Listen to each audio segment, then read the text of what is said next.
it's Debbie with the Pickin Coop Farmstead, and this morning I'm doing something new to myself. I'm going to be making some oregano oil. It's highly beneficial. You can take it internally and you can also use it topically. There's a myriad of uses for it. I am not a physician. I don't pretend to be one, and I don't prescribe anything. So do your own research. If you are going to make any kind of herbal remedy, please check with your physician first to make sure it's safe for you. Some herbal remedies, even though they're herbs, you think, oh, they're safe for everybody. Well, some medications, if you're on them, or if you have different allergies, can cause serious problems. Anyways, I have to get that out of the way. So what you're going to need is boiling water. My water is boiled. You turn it off. You come over here, and I can't really credit one person or the other. I read a lot of information. Some people just put it in a warm windowsill. Some people set it in the water. You're going to need some oregano, which I have here.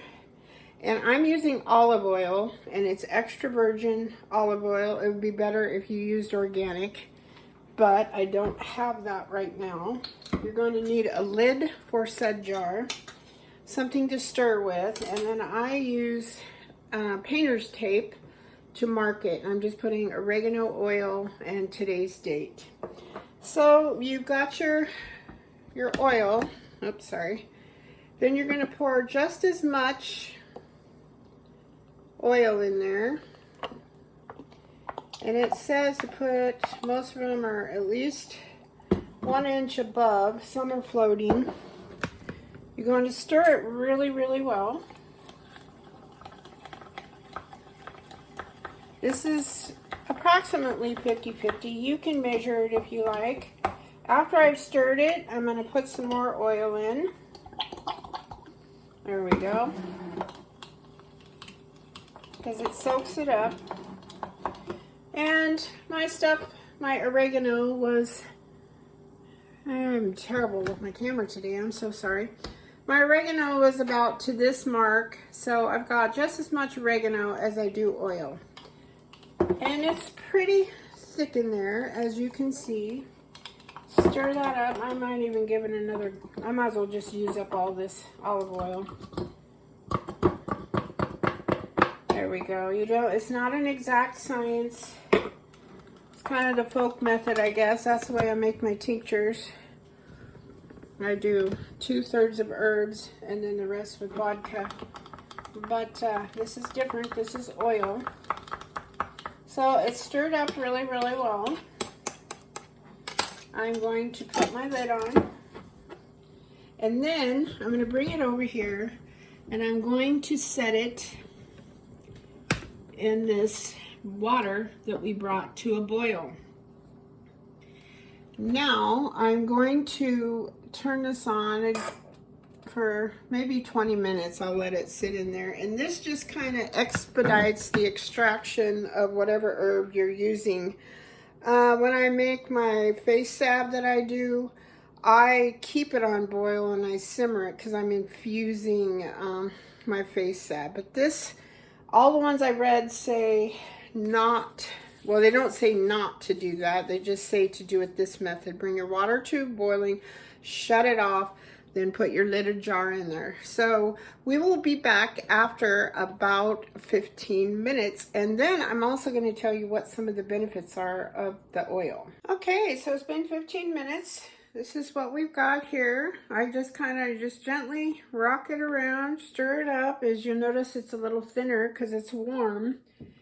I'm going to go ahead and put my label that I made with my painter's tape on there. And I'm going to keep this in a cool, dry place. A lot of people were saying to keep it in a sunny window. I'm going to keep this like I do my tinctures. Cool, dry place. And then every day or so, especially at first, I'm going to go in and rock this a couple times just to stir this. And you want to keep that in the cupboard for 2 to 4 weeks. So I'm going closer to 4 weeks. So I'll put a reminder on my phone for that. But I did write down some of the benefits. I mean, there's so many more. It's crazy.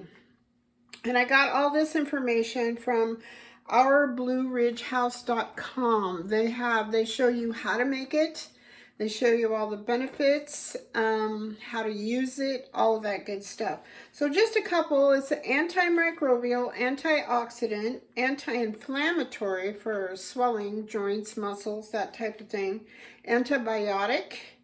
You can take it internally and use it topically. Since you're making this at home, it's not to be confused with an oregano essential oil. That is super, super concentrated. You do not want to take that internally. That's very important. And if you're using that topically, you have to dilute it. So you have to go do your research. So this is just the homemade version that is not an essential oil. Okay, so now, let's see where we at. It even has cancer suppressing agents in it. Anti-diabetic properties, antifungal for toenail fungus, yeast infections in the ears, all that kind of stuff. For dogs is what I'm thinking. It regulates menstruation, and there's many, many, many, many more. So please go check out their site. And again, that's ourblueridgehouse.com. That'll have everything you need to know. And I'll attach that in the comments for you. So this is what I'm doing. And this is kind of like one to catch all. I mean, it's good for everything. So again, I'm not a doctor. Do your own research.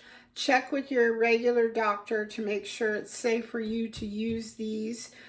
And just apply it. If you are going to apply it topically, apply it in a very small area just to make sure you're not allergic to it. But anyways, so after 4 weeks, what you're going to do is you're going to strain this out. I just use a cheesecloth. I put it inside a screened colander that I have, cheesecloth, and then put this either in a dark glass bottle or jar, or I just keep mine in the cupboard out of the sunlight because I have so many. It's insane. I could not get that many dark jars. But anyways, so that's all you do. And this, if you store it correctly, will keep for up to 1 year. So don't make a whole bunch because I think a little bit of this goes a long ways. And I'm very excited to see how this works. All right, I hope you guys are all enjoying your day. I hope the sun is shining where you are. I hope you're safe, happy, and healthy. Thank you so much for watching, subscribing, commenting, all that good stuff, and sharing. God bless you all. Bye-bye.